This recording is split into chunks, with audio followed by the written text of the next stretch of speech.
Comparison of different kinds of happiness. When compared with more refined kinds of happiness, it is normal that sense pleasure will be reduced in value.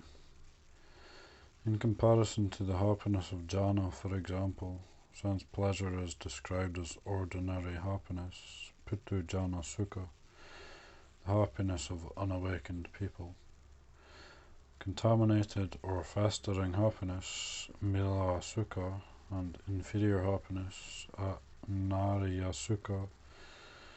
Furthermore, it is described as consisting of suffering, affliction, and obstruction, and constituting the wrong way of practice, miccha patipada.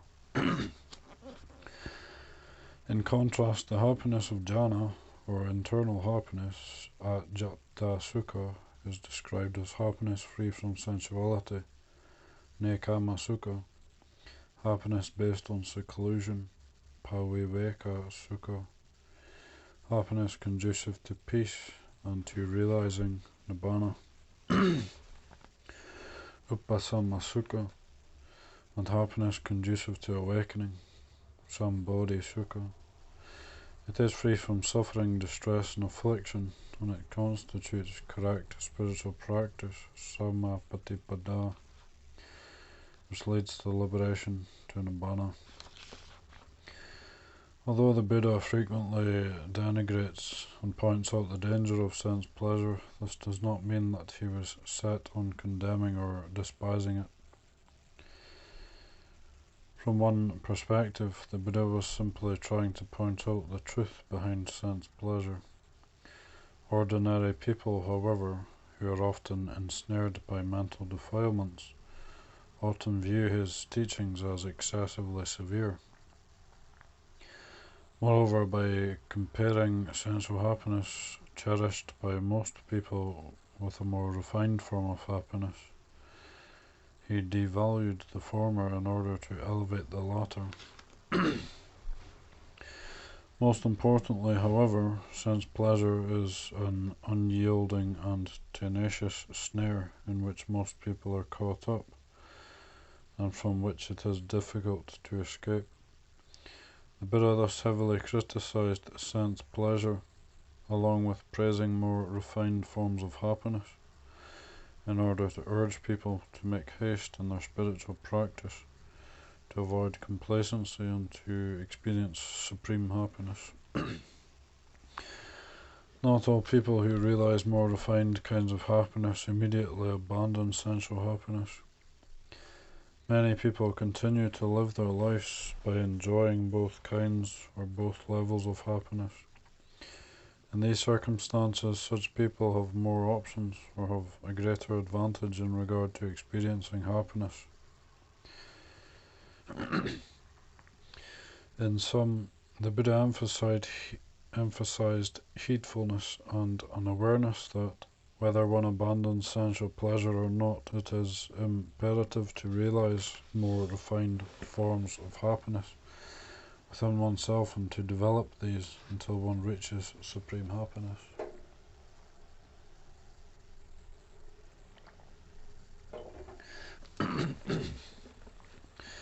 Freedom to choose from various forms of happiness.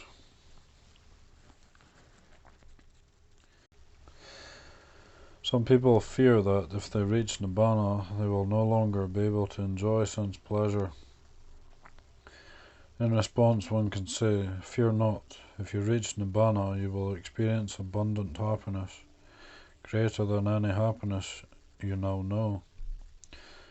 You will have many kinds of happiness to choose from. If you wish to enjoy sense pleasures, you may, and you will enjoy them more than you do now, because nothing in the mind will exist to spoil their sweetness. But by answering in this way, other people may protest. How is it possible that someone who has realized nibbana would return to enjoy sense pleasures? These are not matters one need to worry about. They resolve themselves naturally and automatically. Those people who have realized nibbana are optimally suited to enjoy all kinds of happiness. Which level of happiness they choose to experience is up to their own discretion. For example, it is well documented that those individuals who have experienced the happiness of Nibbana access the four jhanas as unabiding at ease in the present, Ditta Dhamma Sukha Vihara. Having said this, it occurs naturally by itself that those persons who realize Nibbana do not seek out sense pleasures. This is not because they are unable to enjoy such pleasures, but rather they have no inclination to do so. They have no mental defilements which would prompt them to indulge in sensuality, and they have experienced superior states and thus no longer see pleasurable sense objects as worthy of involvement. This is similar to some people's speculation that arahants, having clearly discerned the characteristic of non-self, the truth that human beings are comprised simply of a convergence of elements and possess no fixed, lasting identity, may be able to kill others blamelessly. But this clear knowledge and vision of non-self only occurs when the defilement of hatred prompting one to kill has been eradicated. It is therefore impossible for arahants to kill. The comparison to awakened beings not seeking out sense pleasure is that of a person who was previously imprisoned. While in prison, the prisoner relied on certain activities or objects for amusement and entertainment, as a way to forget about his discomfort and confinement. Later, when there is an opportunity to escape from prison, some people are so attached to the sources of entertainment that they refuse to leave, while others get caught in worry and indecision. Those who truly recognize and appreciate their freedom, however, will gradually disengage from those pleasurable activities, leave the prison, and soon let go of all longing for that state of incarceration. The Buddha himself earlier delighted in sense pleasure, and then later became familiar with more refined forms of happiness, both the happiness of jhana and the happiness of nibbana. He thus knew all forms of happiness. His teachings were shaped by his own direct experience, acting as a solid confirmation of the validity of these teachings. Let us review some of the disadvantages and flaws of sense pleasure when one compares it to more refined forms of happiness, in particular the happiness of nibbana. A. It creates a dependency on, even an enslavement to external things. It is not free and independent. We can easily be deceived into thinking that we have possession and control over material things. But the greater is our attachment to them, the weaker is our power, and the stronger is the enslavement. There are two stages to this enslavement or dependency. Before obtaining sense objects, craving for sense pleasure dictates one's actions, so that one chases after things in order to experience pleasant sensations. If the desire is very strong, one will dedicate one's life to such a pursuit. When one has obtained these objects, they cause one to fret further by generating adoration, hate, greed, aversion, and delusion. One's behavior is then shaped by these defilements. Craving prompts the search for sensation. Sensation then reinforces craving. The cycle goes on perpetually. Moreover, the inevitable natural change and alteration of things is oppressive for people who harbour such craving, leading to grief and distress. Internal non-material happiness, on the other hand, is free and independent. It prevents people from indulging in sense pleasure, safeguards a safe engagement with sense pleasure, and averts the suffering arising due to the change inherent in conditioned things. B. Because sense pleasure depends on external sense objects, sights, sounds, smells, tastes, and tangibles, those people who indulge in sense pleasure effectively entrust their happiness, along with their entire fate, to these things. These external things are subject to myriad causes and conditions, which people have no control over. For this reason, those people who entrust their happiness to these unreliable things open themselves up to disappointment, various difficulties. The more one fails to understand this dynamic, the greater is one's suffering. C. Life tied up with sense pleasure revolves entirely around contact with the outside world, around contact between sense faculties and sense objects. This is an external, superficial dimension of life. Moreover, the endless search for sense pleasure is tiring and tedious. Internal, refined forms of happiness help to free people from this cycle of sense contact. They free people from an excessive reliance on these sense faculties. At the very least, they offer people a respite and rest, and introduce them to more profound aspects of their lives. D. Because sense pleasure relies on external things, it requires sense objects to pass through the various sense bases in order to supply fuel for craving. If one does not obtain these desired things as fuel, one suffers.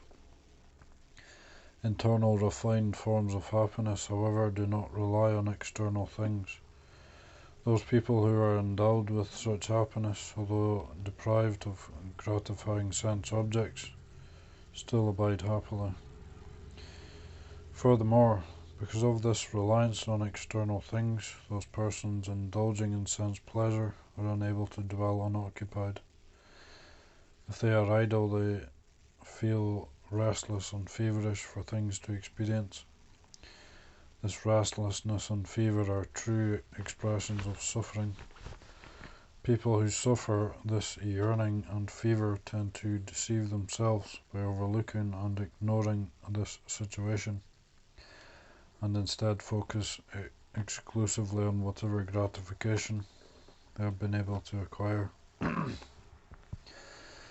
In addition, when people have found gratification, even if this involves highly agreeable objects, they are able to enjoy this experience for long.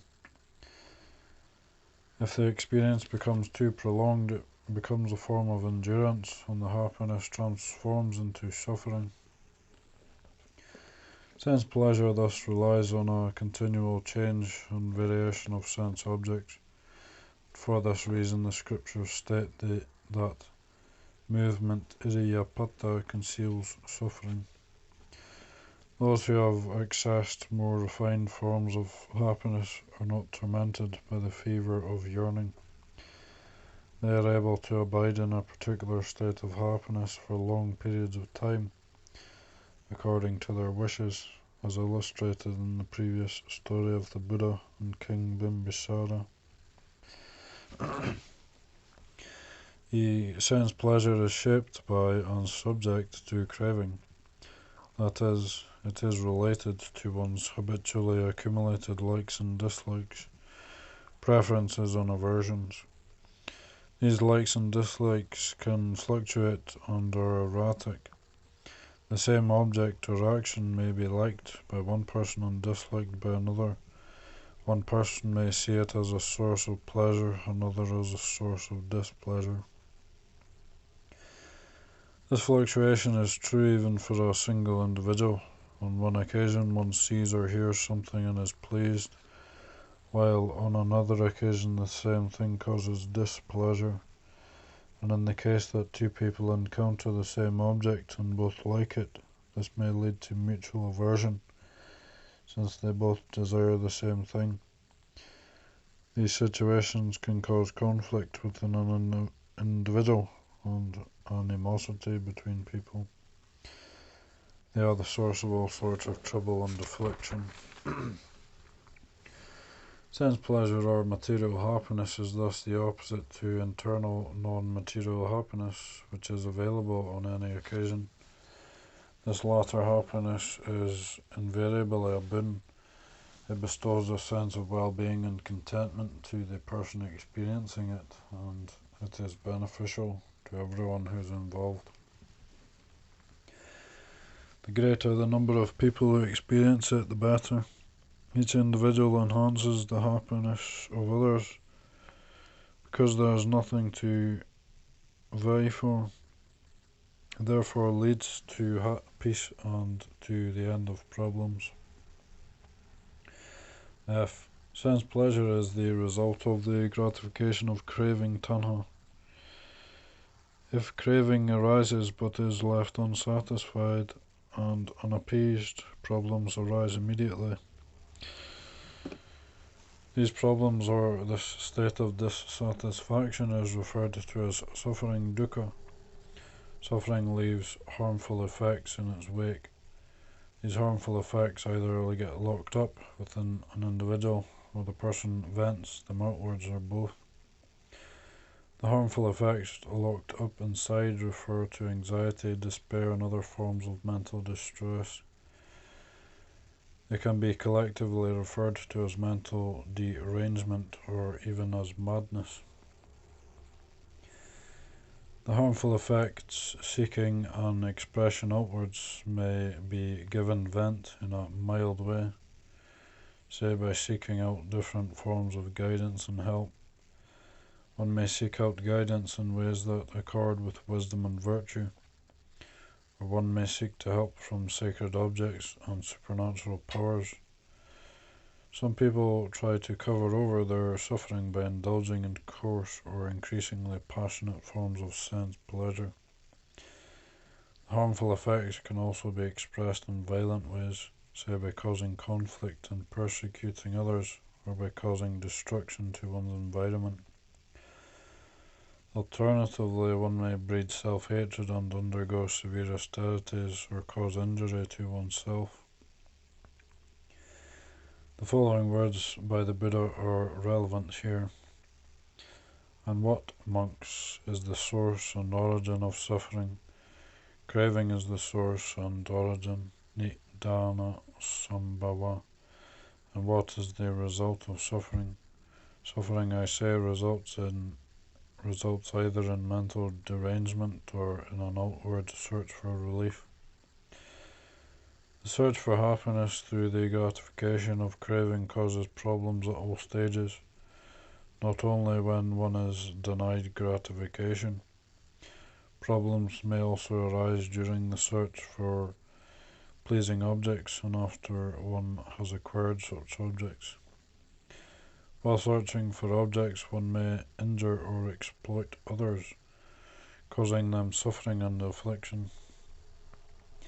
And after one has acquired the desired objects, one may become infatuated by them, increasing one's thirst and craving, thus causing additional problems. For this reason, conscientious, unawakened people must use discernment and apply virtuous qualities to guide their behavior in order to mitigate the hazards of craving. One very useful method for safely enjoying sense pleasure is for people to have some access to non-material happiness, which acts as an escape, nitsarana. This escape is very effective for refining one's behavior generated by craving, but it helps to keep this behavior within wholesome boundaries. Happiness independent of material things stands in direct contrast to craving. It manifests when one is released from craving, and it exists without relying on craving. Anyone who dwells in this kind of happiness is immediately freed from the perils of craving. Because sense pleasure is flawed, it can cause a great deal of harm, and is both cherished by and compelling for people. It need not be promoted. Therefore the Buddha did not support the pursuit of sense pleasure, and he discouraged people from setting it as the goal of life. In Buddhism, the essential aim of performing wholesome deeds or making merit, whether this be through generosity, dana, moral conduct, sila, or cultivating the mind, bhavana, is not to receive reward in the form of sense pleasure, say from wealth, fame, respect, an entourage of followers, or rebirth in the heavenly realm. The true purpose of wholesome actions is to support spiritual development and to access true lasting happiness, which leads to a reduction of mental defilement, a disengagement from evil, and an elimination from craving, the source of suffering.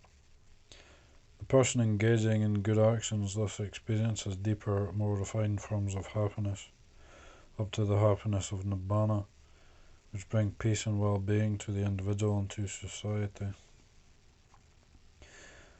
Not for happiness tarnished by defilement, not for future birth, does a sage give gifts.